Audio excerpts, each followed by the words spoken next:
One day, a girl named Emma bought a dress. The dress was blue and beautiful. Emma loved it.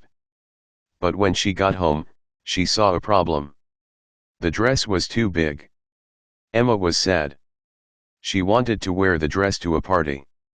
Emma decided to go back to the store. She took the dress and the receipt. At the store, Emma went to the counter.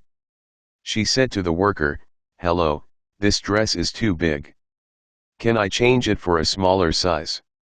The worker said, "Yes, of course. Let's find the right size for you." Emma and the worker looked for the same dress in a smaller size. They found one. It was perfect. Emma tried it on.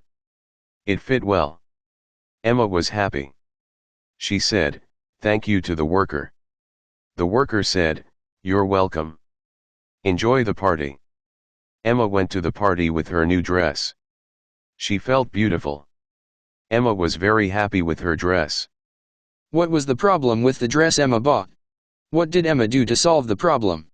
How did Emma feel at the party with her new dress?